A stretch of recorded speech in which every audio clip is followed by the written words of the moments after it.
요한복음 15장 4절로 5절까지 말씀을 제가 받들어 읽겠습니다. 내 안에 거하라, 나도 너희 안에 거하리라. 가지가 포도나무에 붙어 있지 아니하면 스스로 열매를 맺을 수 없음 같이 너희도 내 안에 있지 아니하면 그러하리라. 나는 포도나무요 너희는 가지라. 그가 내 안에 내가 그 안에 거하면 사람이 열매를 많이 맺나니 나를 떠나서는 너희가 아무것도 할 수 없음이라. 아멘.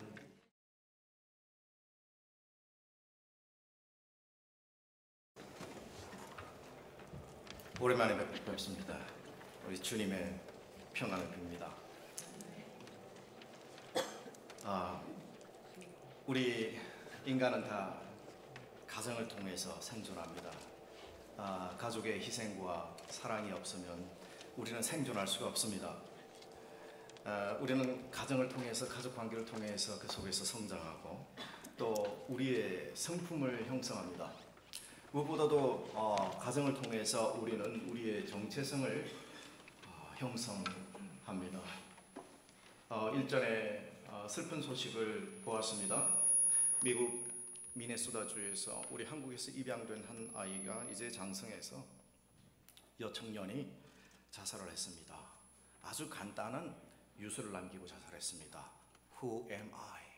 내가 누구인가? 라고 하는 이러한 유서를 남기고 자살을 했습니다. 우리가 가정에서 충분한 수용과 사랑을 받으면 자기 자신에 대해서 가치를 느끼고 또 뚜렷한 정체성을 형성할 수 있습니다. 그러나 불행하게도 우리 인간은 완전하지 못하기 때문에 많은 사람들이 이 가족 안에서 또 자신의 부모로부터 사랑을 받지 못했을 때는 다른 사람이 누군가 사랑할 때 왜 나를 사랑하지? 의심을 하게 됩니다. 그리고 또 가까움에 대한 이러한 또 친밀함에 대한 두려움을 갖고 다른 사람을 끊임없이 밀어내는 이러한 경우도 많이 있습니다. 우리가 가족이라고 하는 이러한 공동체는 이 속에서 아주 건강한 정체성을 우리가 형성할 수 있도록 우리 자녀를 돕는 것이 매우 중요한 우리 부모의 사명입니다. 또 우리는 가정을 통해서 우리가 사람들과 어떻게 관계를 맺는지 배우게 됩니다. 우리는 부모님이 다른 사람과 관계하는 방법들을 배우고 또 이러한 방법으로 이 사회에서도 관계를 맺습니다. 또 이 세상에 생기는 어떤 일들을 어떻게 해석하고 또 어떻게 바라보는지 이 관점들 역시 부모님으로부터 우리는 영향을 가장 많이 받습니다. 이렇게 우리 인간에게 가정이란 소중한 곳입니다. 그런데 오늘날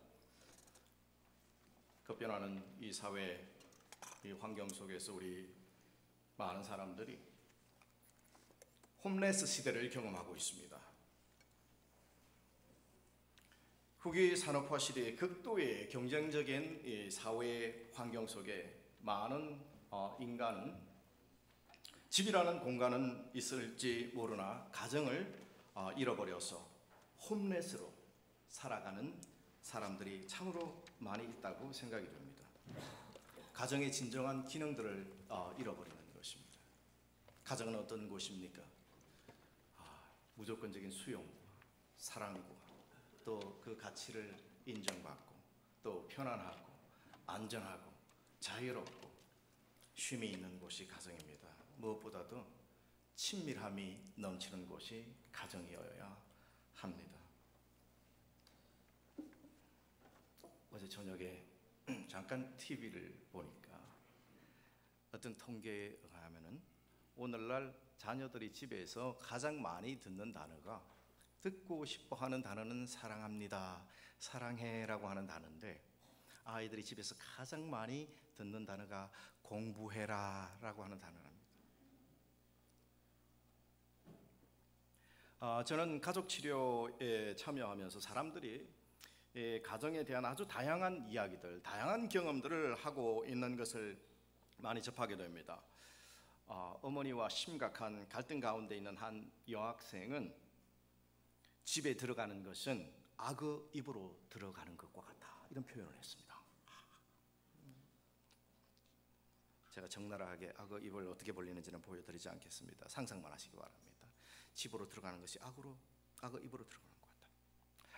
방황하던 한 남자 중학생이 가출을 했어요. 그 이후에 소동이 벌어지고 이 엄마에 이끌려서 상담소로 찾아왔어요. 그런데 이 학생과 얘기를 해보니까 자기에게 집은 여관이라고 했습니다. 아버지는 자기에게 얘기를 하지 않는답니다. 항상 우울한 모습으로 앉아 계시고, 엄마는 자기 누나하고 사이가 너무 좋답니다. 자기는 웬만큼 해서는 칭찬을 받지를 못한답니다. 인정을 받지 못한다는 거예요. 최근에 또 어떤 맞벌이 부부 중 그 어머니를 한번 만났습니다. 초등학교 2학년 아들이 쓴 편지, 그 시가, 교수님 시를 썼어요. 제 아들이 자랑스러운 우리 저에게 나누어 주셨습니다. 그런데 그 시의 내용은 아주 간단했습니다. 외롭다.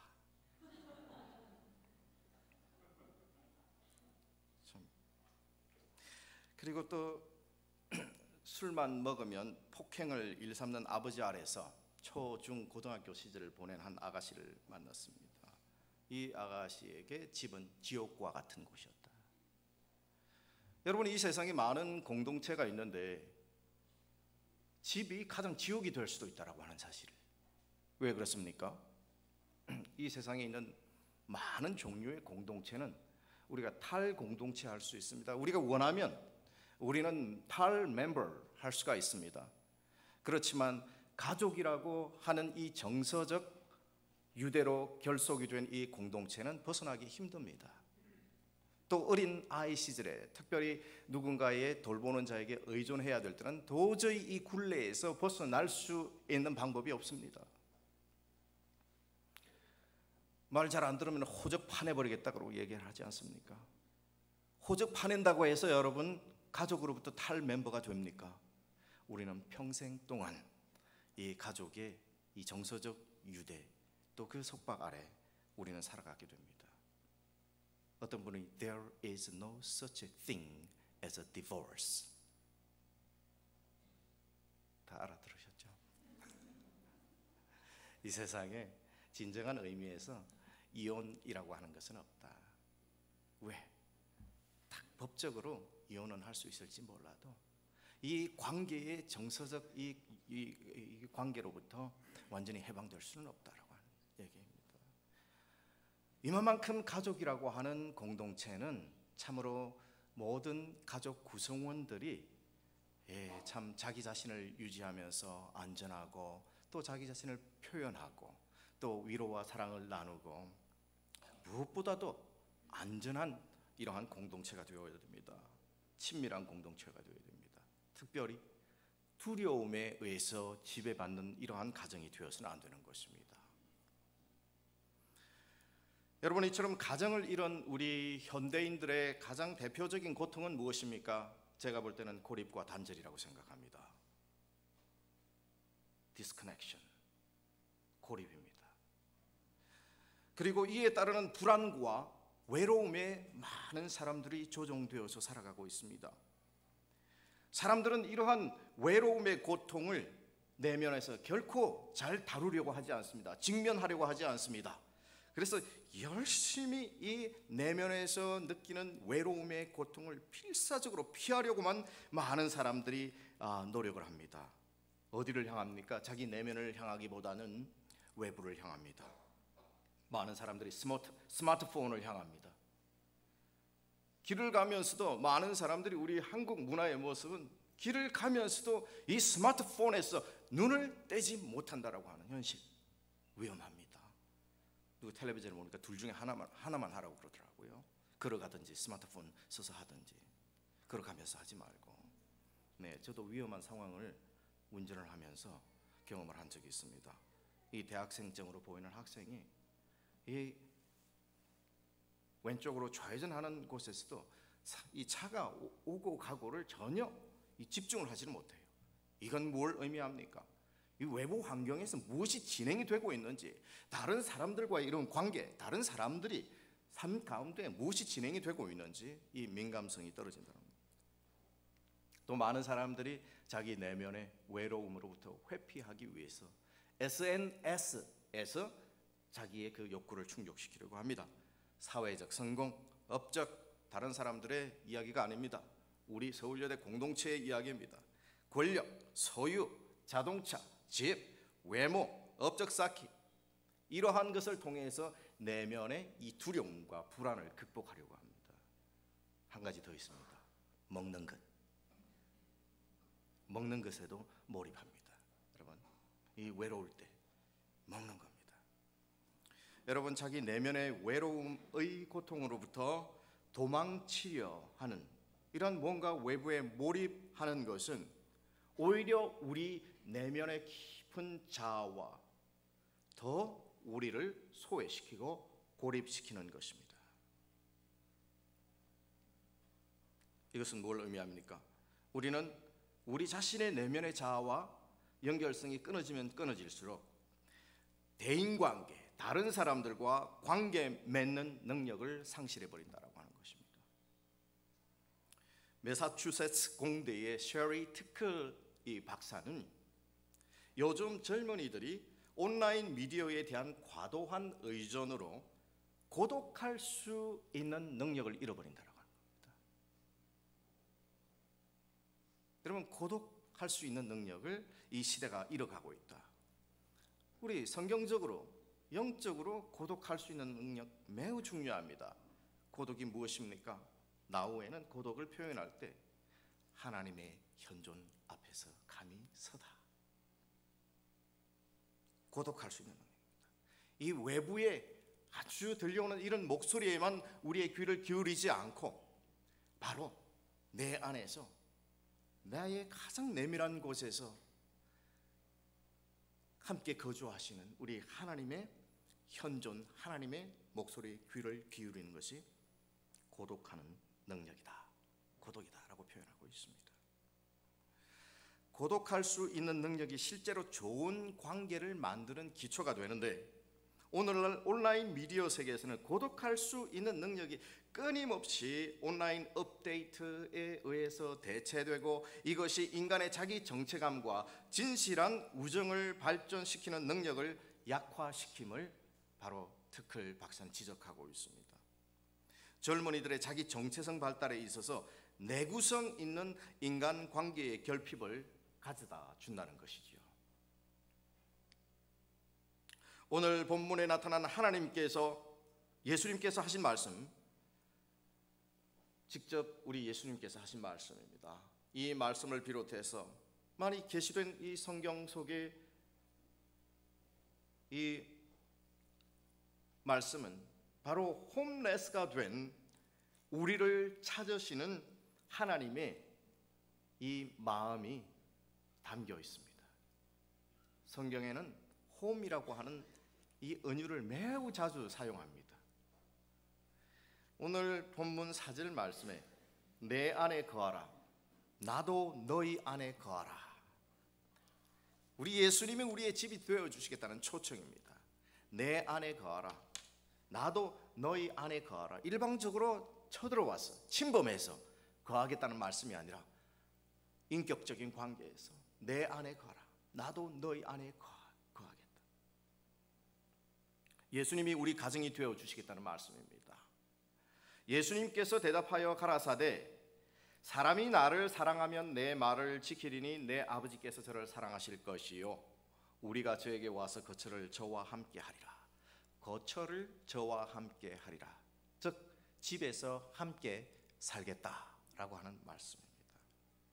우리 기독교의 복음의 핵심이 무엇입니까? 말씀이 육신이 되신 사건입니다. 예수님이 우리 가운데 찾아오신 사건입니다. 이 사건, 우리 가운데 장막을 치신 사건입니다. 이 성경 원문을 분석해보면 그 의미는 예수님께서 우리 가운데 오셔서 장막을 치셨다, 이렇게 또 어떤 영어 성경에는 표현이 되어 있습니다. 그 집입니다. 가정입니다. 예수님께서 소외된, 단절된 우리를 찾아오셔서 우리 가운데 집이 되어주셨다. 이것이 곧 성육신의 사건입니다. 하나님이 죄로 홈을 잃어버린 우리를 찾아오셔서 우리 가운데 집이 되어주셨다, 가정이 되어주셨다라고 하는 것이 바로 이 성육신의 복음입니다.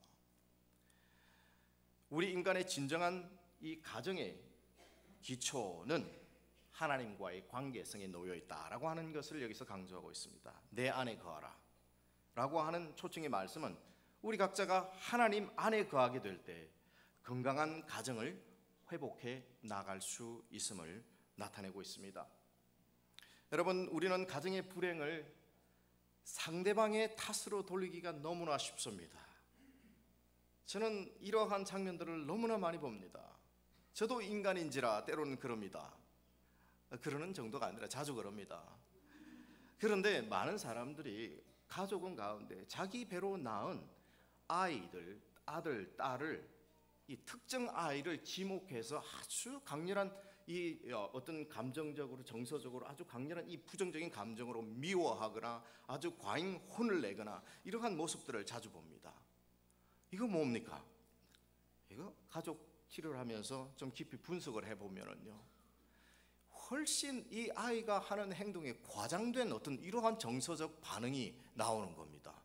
알고 보면 이것이 아이 안에 있는 문제가 아니라 자기 안에 미해결된 이러한 문제를 아이에게 뒤집어 씌우는 겁니다. 투사라고 합니다. 그래서 많은 부모님들이 바로 내가 이렇게 나 안에 있는 문제를 인식하지 못하고 아이에게 뒤집어 씌움으로 이 아이가 얼마나 무능한 아이가 되고 또 그리고 문제 아이로 오히려 영속화시키는지 우리 부모님들이 통찰을 하시면, 야, 내가 엄청난 잘못을 했구나, 이게 통찰을 하셔서 이 가족 관계가 좀 바뀌는 어떤 이러한 경우들이 있는 경우를 참 많이 보게 됩니다. 여러분, 우리가 하나님의 사랑에 기초한 어떤 이러한 고독할 수 있는 능력, 즉 우리 마음 가운데 상대방을 품을 수 있는 이러한 마음의 빈 공간이 생기게 되면 될수록 우리는 상대방을 더 수용할 뿐만 아니라 이 가정의 행복이 아내에게, 남편에게, 아이에게 달려 있지 않다라고 하는 것을 깨닫게 됩니다. 진정한 가정을 세우는 것은 남편이, 아내가, 아이가, 부모님이, 할아버지, 할머니가 변해야 가능하다라고 하는 것이 아니라 우리 각자가 감히 하나님의 현존 앞에 섬으로 고독을 통해서 우리 내면으로부터 들려오는 하나님의 사랑의 이 초청 음성에 내가 너희 안에 거하겠다, 이러한 생명력 있는 영적인 관계를 회복할 때 우리의 가정의 기초가 세워질 것입니다. 우리의 가정이 수축될 것입니다. 우리의 가정이 친밀감 넘치는 가족으로 변화될 것입니다. 여러분, 가정이란 함께하는 공동체입니다. 오늘날 이 시대에 함께함이 얼마나 중요합니까? 그런데 이 시대는 함께하지 못하게 많이 방해합니다. 더불어 사는 것이 너무나 중요합니다. 어제 저녁에 또 잠깐 텔레비전을 봤습니다. 뭐가 얘기가 나오는 거 아니? 어떤 그 생물학자 우리 그 교수님 한 분이 그 특강을 하시는데, 우리 이 너무 과도한 이러한 환경 속에서 정말 이게 공기를 이렇게 만들어 놔가지고 제대로 밖에서 숨도 못 쉬게 나가게 이렇게 만들어 놨다라고 하는 거예요. 저도 이 기관지 굉장히 이 공기의 이 질에 예민한 사람이라, 이게 공기가 미세먼지가 생기면 대번에 신호가 옵니다. 우리 인간이 참 어리석은 이러한 방향으로 지금 나아가고 있다. 자연과 공존하지 않고 우리 인간의 끝을 지금 종말을 빨리 앞당기고 있다라고 하는 겁니다. 그분의 강의 잠깐 봤지만 굉장히 공감이 되는 이러한 내용이었습니다. 여러분, 우리는 함께 하는 것이 필요합니다. 모든 사람이 함께하는 것이 필요합니다. 특히 가족 공동체는 함께하는 것이 필요합니다. 삶을 나누는 것을 의미합니다. 기쁨과 슬픔, 좋은 일만 아니라 슬픔도 함께함을 의미합니다. 자기의 권리만 주장하는 것이 아니라 또 다른 사람들의 필요도 우리는 채워야 합니다. 고통을 함께 분담하는 것을 의미합니다. 오늘날 사회 변화가 급속도로 진행이 되면서 많은 가족 안에서 역할 분담이 다시 조정이 되지 않으면 이 갈등이 해결되지 않습니다.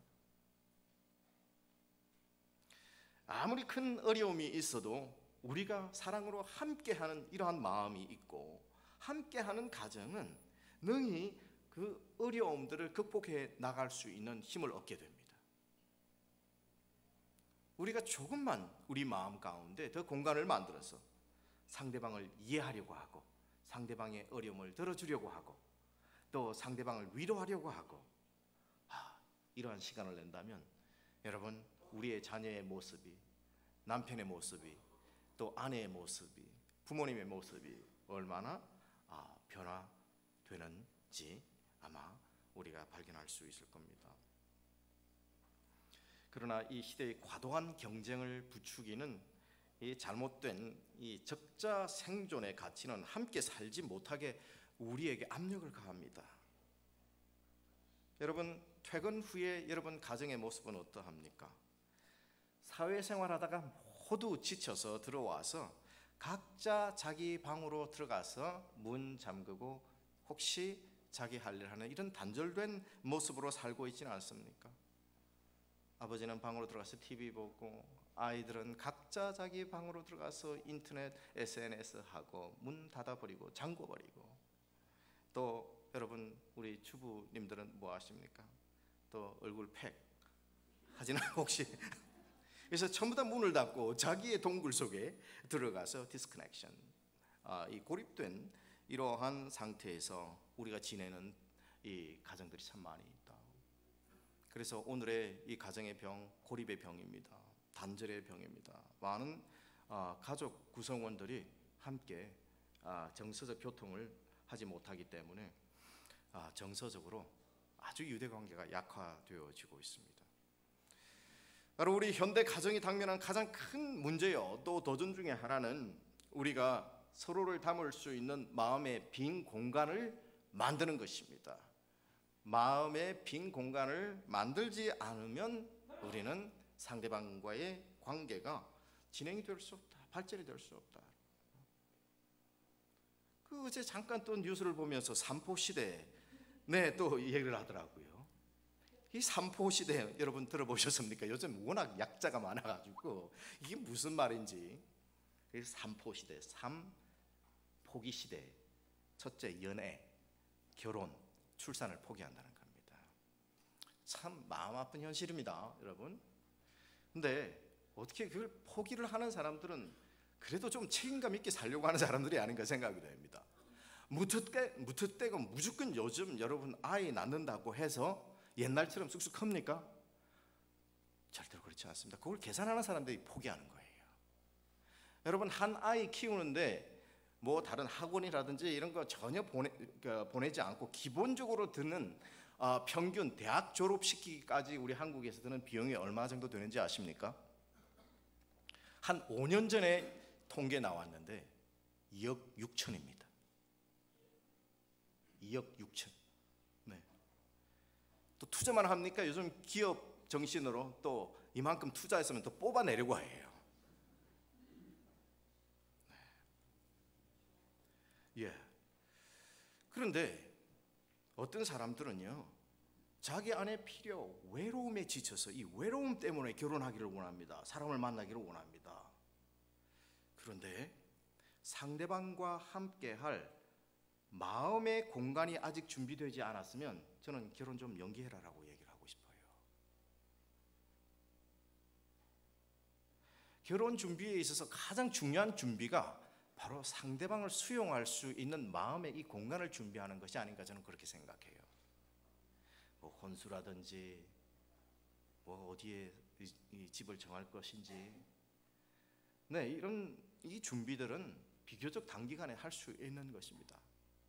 그렇지만 우리의 마음이 과거의 상처와 또 현재 직장과 업무, 외부로부터 이 경쟁적인 사회로부터 받는 이런 스트레스와 또 미래에 대한 과도한 염려로 만약에 우리가 가득 차 있다면, 그래서 이 외로움을 단지 상대방의 의존함으로 채우기를 원한다면, 이건 결혼 관계가, 앞으로 진행될 관계가 불보듯이 뻔한 겁니다. 갈등 관계로 빠지게 되는 겁니다. C.S. 루이스는 남녀 간의 사랑, 이 자연적인 사랑에 대해서 얘기를 합니다. 여러 가지 이제 에로스 사랑에 대해서도 얘기하고 우정에 대해서도 얘기하고 또 가족 간의 이 애정의 사랑, affection에 대해서 얘기를 합니다. 그런데 특히 이 남녀 간의 사랑을 에로스라고 이제 우리 명명을 하면서 남녀 간의 사랑이 서로 사랑에 빠진다라고 하는 것은 뭘 의미하느냐? 바로 내가 이 사람 없이 행복하게 살아가는 것보다 차라리 불행을 선택하면서 이 사람과 함께 살아가겠다. 이러한 것이 사랑에 빠지는 것이라는 거죠. 사랑에 빠지는 것이라는 거죠. 그런데 오늘날 많은 커플들이 함께 할 시간을 만들지 못해요. 사랑이 지속되기 위해서는 함께 할 수 있는 이런 마음의 공간, 시간이 필요한데 이런 시간을 내지 못합니다. 우리 현대인들의 마음은 바로 이러한 여러 가지 일상의 의무와 기대와 가치와 외부로부터 주입되는 이러한 기대에 의해서 지쳐 있습니다.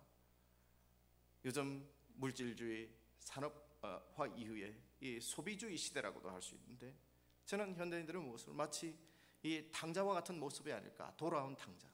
모든 것을 이 물질적 것을 추구하다가 다 웨이스트하고 다 허비하고 이제 지친 모습으로 돌아온 이러한 모습이 많은 우리 현대인들의 모습이 아닌가 생각이 됩니다. 또 우리 사람은 외부로부터 잘못된 이 존재의 기초에서 열심히 사람들이 살아가고 있습니다. 다른 사람과 차별된 업적을 쌓아라. 실적을 쌓아라. 그러면 내가 인정받을 것이다. 즉 우리 자기 자신의 가치를 내가 얼마만큼 업적 쌓았느냐에 의해서 외부 사람들이 자기에게 부여해 주기를 목숨 걸고 기대하고 있다는 거죠. 그 외부로부터의 기대가 조금이라도 네거티브한 부정적이면 우리 자신의 스스로에 대한 가치가 바닥으로 곤두박질 치게 됩니다.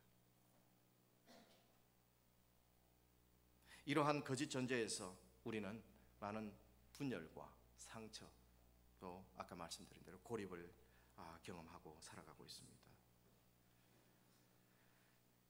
이러한 사회적 압력이 우리 가정을 삼키고 있습니다.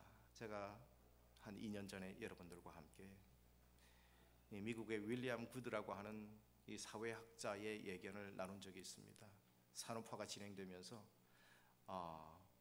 미국에서 Family Patterns in America, 즉 미국에서 이 가족의 패턴에 대해서 이 책을 쓰고 난 다음에 산업화가 진행되면서 우리 대가족 제도가 무너지면서 이 핵가족화되고 있다.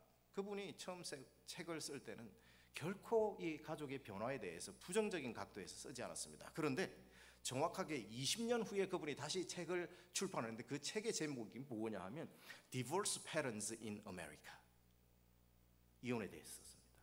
그러면서 이제 자기 자신이 가졌던 산업화에 대한 낙관적 기대가 깨어지고 이제는 산업화는 대가족뿐만 아니라 핵가족도 삼키고 있다라고 하는 것을 불과 20년 후에 이러한 이 고백을 했습니다. 그런데 여러분, 우리가 이 생존 경쟁이 치열한 곳에서 단순히 생존이 동기가 되어서 우리가 살아갈 때는 정말 이기적인 이러한 삶의 스타일을 가지고 살아갈 수밖에 없습니다. 우리 그리스도인들이 바로 이러한 부분, 사회적 환경, 사회적 이 어떤 이런 잘못된 전제들을 우리가 극복하고 다 함께 더불어 살아가는 이러한 환경이 될 수 있도록 사회의 정의와 또 공의와 평화를 위해서 우리가 노력을 해야 할 것입니다. 그런데 여러분, 우리가 열심히 혼자 살아가려고 하는 이러한 스타일을 많이 가지고 살아가지만 오늘 본문 말씀에 가지가 포도나무에 붙어 있지 아니하면 스스로 열매를 맺을 수 없다라고 직접 예수님께서 말씀하십니다. 스스로 열매를 맺을 수 없다. 여러분, 우리가 경쟁에서 좋은 업적을 쌓을 수 있습니다. 다른 사람을 제치고 우뚝 설 수 있습니다. 생산을 많이 하는 삶을 살 수 있을진 몰라도 이 성경 말씀에 근거하면 열매 맺는 삶은 살 수 없다라고 얘기를 하고 있습니다. 근데 이 열매 맺는 삶이라고 하는 것을 어떤 영어 성경에서는 풍성함이란 단어로 표현합니다. 이 풍성함은 영어로 fecundity라고 하는 단어를 사용합니다. 이 종류의 풍성함은 어떤 종류의 풍성함을 얘기하는 거 아니? 바로 이 포도나무가 열매를 맺는 것을 풍성함이라고 얘기합니다. 또 우리 사람이, 동물이 바로 생식 기능을 통해서 이 다음 세대를 생산할 수 있는 어떤 이러한 것을 표현할 때 풍성함, fecundity라고 하는 단어를 사용합니다. 바로 성경이 약속하는 것은 이러한 종류의 풍성함입니다. 그런데 productivity라고 하는 이러한 산업 사회에서 강조하는 생산성과는 이 전혀 다른 의미입니다. 사회에서 사람의 가치란 그 사람이 얼마나 많이 생산했느냐에 따라서 평가하는 이러한 경향이 매우 강해졌습니다. 자신의 가치를 생산성에 의해서 인정받기를 위해 안간히 힘을 씁니다. 하지만 진정한 삶의 풍성함이란 이러한 방어벽을 쌓고 자기의 어떤 productivity, 생산성을 위해서 애쓸 때 생기는 결과가 아니다라고 하는 겁니다. 오히려 우리의 방어벽을 내려놓고 모든 존재하는 것이 내가 생산한 것이 아니라 바로 하나님께로부터 왔다.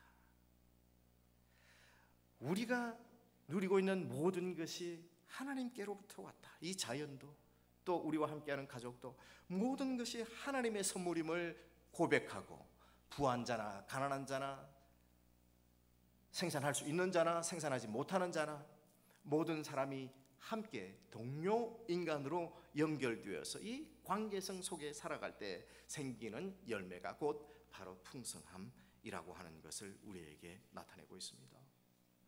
여러분, 세 번째, 오늘날 가정이 유지 발전되기 위해서는 단지 우리가 관계에 붙어 있는 것만으로 충분하지 않습니다. 우리가 잘 붙어 있어야 됩니다. 올바른 종류의 관계를 맺어야 합니다. 억압적인 관계는 우리를 더 병들게 만들고 가족에 대한 분노와 또 미움을 갖고 이 세상으로 나아가게 합니다.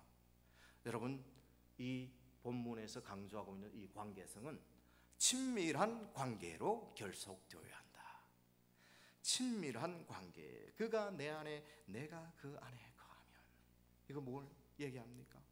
이게 바로 남녀 안에 내가 그 안에 그가 내 안에 우리의 가장 내밀한 우리의 마음의 공간 안에 서로 상호작용 거할 수 있는 어떤 이런 관계입니다. 예수님께서는 친히 이러한 친밀한 관계가 무엇인지를 자신의 하나님과의 관계를 통해서 보여주셨습니다. 하나님 아버지를 부르실 때 뭐라 부르셨습니까? 아빠, Father, 아바 아버지라고 부르셨습니다. 이 아바 아버지라고 하는 것은 곧 아주 어린 아이들이 아빠를 부를 때, 아버지를 부를 때 아바마마 학교 다녀왔습니다 라고 얘기하지 않고 아빠, 데디, 다다, 친밀한 관계의 표현을 하는 겁니다. 저는 제 딸이 이러한 친밀한 말로 부를 때 바로 이 기쁨을 발견하게 됩니다. 예의나 어떤 형식보다도 이 친밀함 속에 우리는 기쁨을 발견합니다. 그래서 성부, 성자, 성령 하나님을 우리는 전통적으로는 위계적인 관계로 많이 해석을 해왔습니다.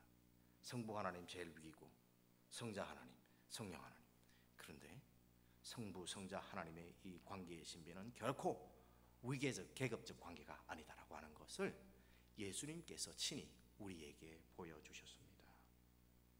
이러한 온전한 연합 속에 친밀한 관계 속에서 우리 인간이 살아가도록 부르셨고 또 우리 가정이 살아가도록 부르셨습니다. 가정의 제정자이신 하나님께서 아담에게 이 혼자 독처하는 것이 아름답지 못하다, 애처롭게 선하지 못하다라고 하는 이러한 표현을 하시면서 바로 이 하와를 창조하셨을 때 그 아담의 고백이 바로 내 뼈 중에 뼈요, 내 살 중에 살이다. 이 친밀함의 표현입니다. 또 그들이 벌거벗었으나 부끄러워하지 아니하더라. 친밀함의 표현입니다. 우리의 가장 내밀한 삶의 경험들을 두려움 없이 나눌 수 있는 것, 이것이 바로 친밀감이라고 할 수 있습니다. 여러분, 친밀함은 오늘날 결혼 관계를 유지하는 데 있어서 여러 가지 종류의 이 요소 중에서 가장 중요한 요소 중에 하나입니다. 친밀감이 없으면 쉽게 결혼과 가정이 깨어질 수 있습니다. 그래서 우리는 이 시대에는 열심히 친밀감을 우리가 연습해야 하고 훈련을 해야 됩니다. 왜 그럴까요? 여러분, 우리 사회의 전통적 가정은 친밀함 때문에 결혼 관계가 유지되지 않았습니다. 여러분, 우리의 부모님들로부터 자주 들었던 이야기가 뭡니까? 아휴, 내가 너 때문에 산다, 우리 자녀 때문에 산다 라고 얘기를 하셨습니다. 이건 뭘 얘기합니까? 아무리 부부 관계가 갈등이 심하고 마음에 들지 않다고 할지라도 바로 이 가계를 이어나가고 대를 이어나가고, 그래서 이 가족 안에서 자녀들을 위해서 어떤 한 사람이 특별히 희생을 함으로 그 구조를 지탱시켜 왔습니다. 그런데 오늘 상황이 매우 달라졌습니다. 이 급속도로 달라졌습니다. 아주 황혼 이혼이 여러 종류의 이 연령대의 이혼에 있어서 아주 치솟고 있습니다. 그리고 또 이 황혼 이혼을 제기하는 분이 남자가 아니라 여자라고 하는 사실입니다. 이 뭘 의미하겠습니까? 우리의 전통적인 가부장적 이 사회의 이 변화를 의미합니다. 더 이상 아이들도 이제 다 떠나고 둘이 혼자 사는 시간이 너무 많이 늘어났거든요. 그런데 같이 살다 보면 이거 함께 사는 것이, 얼굴 마주보고 있는 것이 어떤 사람에겐 좋기도 하지만 어떤 사람에겐 부담스러운 거예요. 남편이 이 리타이어먼트, 이 뭡니까? 은퇴하고 나면은 오히려 부인들이 우울증에 빠지는 사람들이 많다는 거예요. 함께 있는 것이 매우 부담스럽다는 거예요. 그런데도 제가 지난주에 어느 교회에 가서 특강을 하면서 70세 이상의 우리 어르신들 대상으로 제가 특강을 하면서 제가 한번 질문을 드려봤습니다. 120분 중에 지금까지 결혼 기념일이 60년 이상 되신 분 한번 손 들어 보십시오. 그랬더니 6분이 되셨어요. 여러분, 60년 동안 함께 이 사는 여러분의 결혼 생활, 부부 관계를 한번 상상해 보십시오. 아주 스마일링 하시는 분은 별로 없으시네요. 네, 다들 얼굴이 심각해지시는데요. 이거 뭘 의미합니까? 우리가 이 부부가 함께 잘 지내려면은 친밀감을, 우리가 이 부부 관계를 발전시켜야 된다라고 하는 것입니다. 왜 그러냐면 이 부부 관계가 자녀들이 있을 때는 자녀들 키우느라고 이 에너지가 그쪽에 우리가 투자를 하기 때문에 무시할 수 있어요. 억누를 수 있습니다. 그런데 요즘 empty nester, 즉 빈둥지 기간이 늘어남에 따라 자녀들 떠나고 나면은 그동안 축적되었던, 억눌려졌던 이런 갈등이 표면 위로 올라오게 되는 거죠. 그래서 많은 부부들이 위기에 처하기도 합니다. 그래서 우리는 그냥 연결되어 있는 것이 때로는 이렇게 부담스러울 수도 있는 겁니다. 예수님께서 역시 언급하셨습니다. 어떤 가지는 나무에 붙어 있으나 열매를 맺을 수 없다, 즉 풍성함으로 이어질 수 없다라고 하는 것을 언급하셨어요. 그래서 우리 가족은 과연 우리의 관계들이 이 친밀한 관계로 서로 연결이 되어 있는가, 우리가 하나님 앞에서 한번 살펴볼 필요가 있지 않을까요? 여러분, 친밀감을 방해하는 가장 대표적인 것이 무엇입니까? 두려움입니다. 가정이든 이 대인관계든 이 두려움이 지배하는 곳에는 친밀함이 싹틀 수가 없습니다. 가정 안에 내재하는 두려움은 많은 아픔과 상처를 남기게 됩니다. 여러분, 두려움에 대한 가장 대표적인 우리 인간의 반응은요, 둘 중에 하나일 겁니다. 하나는 상대방이 굉장히 두려우면 도망가는 겁니다. 도망가서 그 사람을 무시하고 그 사람과 가능한 한 정서적 접촉을 하지 않으려고 하는 겁니다. 정서적 단절을 시도하는 겁니다. 또 어떤 사람은 둘 중에 하나, 특히 이 두려움의 대상이 나의 생존의 어떤 이 뭡니까? 이 보호자일 경우에, 이 경우는 감히 내가 이 사람으로부터 도망가면은 내가 생존할 수 없습니다. 이때 어떤 방법을 취합니까? 바로 이 사람에게 굴복합니다. 순응합니다. 나의 목소리, 나의 가치, 나의 재능, 나의 삶의 방식, 이러한 것들을 순식간에 포기하고 희생시키고 상대방에게 맞춰줍니다. 이러한 관계를 가깝다라고 하면 큰 착각입니다. 이러한 관계는 그야말로 상대방은 숨을 쉬지 못할 정도로 질식하는 이러한 관계, 자기 상실을 경험하는 관계가 될 수 있습니다. 만약에 이러한 관계로 둘이, 한 사람은 지배자고 한 사람은 피지배자로 만약에 부부관계가 10년, 20년, 30년 계속 진행이 된다면 분명히 둘 다 어떤 정서적 질병이나 어려움을 경험하게 될 것입니다. 그리고 일방적으로 맞춰준 사람은 자기 상실에 이르게 될 것입니다. 여러분, 우리는 오늘날 이 사회의 환경이 굉장히 적대적입니다. 많은 사람들이 두려움에, 불안에 사로잡혀 살아가고 있습니다. 이 사람이 불안해지면 불안해질수록, 두려우면 두려울수록 이 계급을 만들어낸다는 것입니다. 위계 질서를 아주 강조한다라고 하는 것입니다.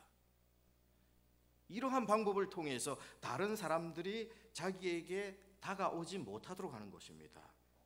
경직된 계급과 직위를 만듭니다. 그리고 더 큰 문제는 사람을 그 직위와 동일시해버린다라고 하는 거예요. 그 계급과 동일시해버린다는 거예요. 갑과 을로 구분해서 이 사람을 갑으로 본다는 것, 이 사람 자체를 을로 본다는 것. 그런데 분명히 우리 인간은 을 이상입니다. 갑 이상입니다. 이 사회에서 기능하는 그 기능 이상의 존재입니다. 하나님의 사랑받는 존재들입니다. 누구도 짓밟아서는 안 되는 하나님의 형상을 따라 지음받은 존엄성을 가진 존재입니다. 부한 자나 가난한 자나 배운 자나 배우지 못한 자나 아이나 어른이나 모두가 바로 이러한 하나님 앞에서는 이러한 차이가 아무것도 아니라고 하는 사실을 우리가 깨닫고, 이러한 차이에도 불구하고 우리가 두려움으로 상대방을 밀어내지 말고 바로 함께 우리의 방어를 내려놓고 상대방을 나의 가장 내밀한 삶으로 초청하고 또 내가 상대방의 삶으로 들어갈 수 있는 이러한 삶이 필요합니다. 여러분, 우리는 가족 관계에서 정말 사랑과 수용을 경험하기도 하지만 가족 관계에서 유래하는 분노와 붕괴와 환멸감의 지배를 받고 살아가는 사람들이 너무나 많이 있습니다. 특히 어린 시절 학대를 당한 것을 알게 된 사람들은요, 이 모든 것을 아주 뼈저리게 느낍니다. 우리는 가족 관계에서 이러한 정서적 굴레에 속박이 되어서 우리는 평생 이렇게 갈등하며 살아가기도 합니다. 우리는 이 가족의 애정과 사랑은 영원히 지속되는 건 아닙니다. 우리는 자녀들을 위해서 아낌없이 주되 언제든지 이 자녀들이 이제 이 사회에 성인으로 성장해서 자기의 소중한 소명을 따라서 갈 나이가 되면 보내줄 수 있는 이러한 마음과 또 사랑이 필요합니다. 결코 우리는 가족들을 정서적 굴레 안에 가두어 두려고 해서는 안 됩니다. 이것은 예수님께서 명하신 것입니다. 떠남이 없이는 아이들은 이 세상에서 자기의 소중한 보케이션, 소명을 쫓아 살아갈 수가 없습니다. 네, 여러분,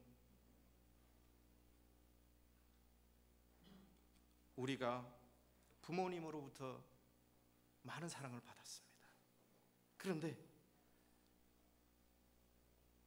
우리 부모님의 사랑도 완전한 사랑이 아니다라고 하는 사실을 우리가 인식하는 게 필요합니다. 그분들의 사랑도 제한적이고 한계가 있어서 우리가 원하는 욕구들을 다 채워주지 못하셨다라고 하는 것을 우리가 인정하는 것이 필요합니다. 이럴 때 우리 마음 가운데는 우리가 가졌던 어떤 나의 욕구를 충족시켜주기 위해서 우리 부모님이 존재한다고 생각하면 부모님에 대한 많은 원망과 미움을 가지고 살아갈 수도 있습니다. 그렇지만 여러분, 우리 말 안 들을 때 부모님들께서 뭐라고 하십니까? 너도 자식 놓고 한번 키워보라고 그러시죠. 우리가 자식 낳고 한번 키워보니까 이 부모님의 사랑이 얼마나 큰지 깨닫게 되지 않습니까? 또 그리고 자식을 낳고 양육해 봄으로 비로소 나의 사랑도 이 아이들의 욕구를 다 채워줄 수 없는 제한적이고 흠이 있고 또 완전하지 못한 사랑이구나 라고 하는 것을 우리가 깨닫게 되는 것이죠. 그래서 우리는 서로 용서하고 용서받을 필요가 많이 있습니다. 그래서 우리의 사랑이 완전하지 못하기 때문에 우리는 친밀한 관계를 위해서 끊임없이 우리는 노력을 해야 합니다. 훈련을 해야 합니다. 그 비결 오늘 본문 말씀에 나와 있습니다. 내가 그 아내, 그가 내 아내라고 하는 것은 우리 부부 관계에서 더 이상 일방적인 희생이나 일방적으로 맞추어 가거나 또 순응하거나 지배자와 피지배자의 이런 관계가 아닌 서로 하나님 앞에서 바로 하나님이 무한한 사랑으로 사랑하는 각자가 함께 만나서 바로 이 부족함을 메꾸어 가기 위해서 함께 희생하고 함께 노력하고 함께 돌보고, 그래서 상호적인 관계죠. 이러한 상호적인 관계 속에서 우리는 진정한 친밀감이 싹틀 수 있음을 오늘 말씀은 내포하고 있습니다. 우리는 관계에서 또 특히 가족 관계에서 저는 이 환대라고 하는 나우엔의 개념을 사용하기를 참 좋아합니다. 이 환대라고 하는 것은요, 우리 집에 찾아오는 손님에게 아주 아늑하고 그러면서도 자유로운 공간을 내어주는 것입니다. 우리 집에 들어왔으니 우리의 집의 규율을 따르라. 그래서 이러한 것을 강요하지도 않습니다. 아주 편안하게 자기 자신이 거처할 수 있는 우애가 넘치고 자유의 공간을 만들어주는 것이 바로 환대다. 이 환대적 공간 안에서 참 우리 사람의 재능이 드러나게 되는 것입니다. 이 환대의 공간을 우리가 이 관계 속에서 만들어줄 때 치유는 자동적으로 따라오는 것입니다. 이런 환대적 공간 속에서 아이들의 정체성은 발전될 수가 있는 것입니다. 만약에 우리가 이 아이들을 나의 소유로 생각하고 너무 통제하거나 너무 간섭해서 자기 자신의 안전한 자유의 공간이 없으면 아이들이 자기 자신의 어떤 이러한 내재되어 있는 재능들을 드러낼 수 있겠습니까? 또 반대로 많은 아이들이 오늘 너무 바쁘기 때문에 방치되고 있습니다. 이거 역시 환대가 아닙니다. 고립되어 살아갑니다. 이러한 가운데서 역시 아이들은 자기 자신에 대한 아주 부정적인 이미지를 형성하게 됩니다. 건강한 정체감을 형성하지를 못하게 되는 것입니다. 우리는 서로를 아주 친밀한 관계로 발전되기 위해서는 너무 꽉 쥐지도 너무 느슨하게 쥐지도 않는 아주 적당한 이러한 긴장과 또 균형이 우리의 관계 속에 필요할 것입니다. 이제 마지막으로 우리 가정을 회복하기 위해서는 상대방에게 의존해서는 안 된다. 우리 사랑의 기초를 하나님께 두어야 한다라고 하는 것을 여러분과 함께 나누기를 원합니다. 여러분, 저는 가족 상담을 하면서 서로 이 사랑에 빠져서 결혼한 부부들이 참 많이 깨어지는 모습을 저는 보게 되었습니다. 어떤 한 부부는요, 부모의 아주 극심한 반대에도 무릅쓰고 결혼을 했습니다. 도망을 갔어요. 사실 도망을 가서 결혼했어요. 그리고 아이들 둘을 낳습니다. 그런데 이 부모님께서 그렇게 극심한 반대에도 불구하고 이 결혼을 했으면 참 잘 살아야 부모님 마음이 덜 아프실 텐데 몇 년 되지 않아서 이 사랑이 끝이 났습니다. 이혼으로 이어졌습니다. 여러분, 오늘날 결혼과 가정의 사랑이 왜 이렇게도 단명할까요? 저는 그 근본 원인 중에 하나, 오늘 이 시대에 고립된 개개인이 우리 각자가 그 내면의 단절감, 외로움, 이 정서적 필요를 위해서 상대방이 바로 이러한 나의 필요들을 채워줄 것이라고 하는 이런 잘못된 기대와 환상에 우리가 사로잡혀 있기 때문이 아닐까 생각합니다. 다른 사람이 나의 깊은 갈망을 만족시켜 주리라고 하는 기대가 크면 클수록 우리는 실망도 크게 합니다. 나를 사랑해 주십시오. 저는 당신 없이는 살아갈 수 없습니다. 자신의 절박한 필요에 매달리는 것을 마치 사랑으로 착각하며 살아가고 있습니다. 여러분, 하나님만이 채워줄 수 있는 것을 사람에게서 찾는다면 사람을 신으로 만들고 자기 자신은 마귀가 된다. 저의 말이 아니라 나우엔이 이런 얘기를 했습니다. 우리의 손이 이제는 쓰다듬지 않고 움켜진다. 우리의 입술이 이제는 입맞춤이나 친절한 말을 하지 않고 물어뜯는다. 우리의 눈이 이제는 기대하며 바로 보지 않고 기대하며 바로 보지 않고 의심하며 바라본다. 우리의 귀는 듣는 것이 아니라 엿듣는다. 개인이든 단체든 결국 내 두려움과 불안을 인간이 해결해 주리라고 생각할 때 우리는 깊은 좌절에 빠져서 온유함을 잃고 때로는 폭력적이 되기 쉽습니다. 여러분, 루이스는 모든 이 인간의 자연적인 사랑 중에서 신적인 이 예수 그리스도께서 우리를 자신을 주신 이런 사랑, 그 사랑과 가장 유사하면서도 단명하기로 악명 높은 사랑이 바로 에로스 사랑, 연인 간의 사랑이라고 했습니다. 여러분, 결혼을 해본 사람은 상대방에 대해서 실망하는데 오랜 시간이 걸리지 않는다라고 하는 것을 다 아마 경험하셨을 것입니다. 그래서 이 C.S. 루이스와 같은 사람은요, 다른 신학자들은 이 상대방을 우상화하는 것을 많이 걱정을 했는데 C.S. 루이스는 많은 신학자들과 달리 저는 상대방을 우상화하는 것은 별로 걱정하지 않습니다. 왜? 그 환상이 곧 깨어질 것이기 때문에. 그걸 잘 알기 때문에. 그런데 진정한 위험은 오히려 로맨스 자체를 우상화하는 것, 에로스 자체를 우상화하는 것을 이분은 굉장히 위험한 요소로 보았습니다. 우리는 이 사랑만으로 충분해라고 하는 것, 이것이 곧 가장 위험한 순간으로 나락으로 떨어지는 순간이라고 하는 겁니다. 우리의 인간의 어떤 자연적인 사랑도 완벽하지 못합니다. 우리의 부모님의 사랑도, 우리 가족 안에서 이 애정의 사랑도, 친구 간의 사랑도, 바로 이 연인 간의 사랑도 이 사랑만으로 충분해라고 하는 순간 곧 그것은 우리에게 디몬, 사탄이 된다라고. 우리는 다 온전하지 못하기 때문에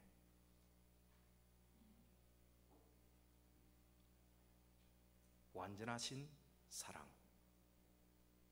사랑 자체이신 그분의 사랑에 연결되는 것이 필요합니다. 여러분, 한 남자와 한 여자가 함께 살게 되는 것은 그들이 서로에 대한 깊은 사랑을 경험해서가 아니라 하나님께서 그들 각각을 무한한 사랑으로 사랑하시며, 즉 이 사람 속에 나타난 하나님의 사랑을, 하나님을 보는 겁니다. 서로에게 그 사랑에 대한 산 증인이 되게 하기 위해서 우리 부부를 부르셨다. 우리 가정을 부르셨다. 내가 너희를 사랑하는 것 같이 너희도 서로 사랑하라. 너희가 서로 사랑하면 이로써 모든 사람이 너희가 내 제자인 줄 알리라. 즉 우리 다른 사람을 사랑할 수 있는 기초는 내 안의 자원이 아니라 또 상대방이 아니라 바로 사랑 자체이신 그분의 사랑입니다.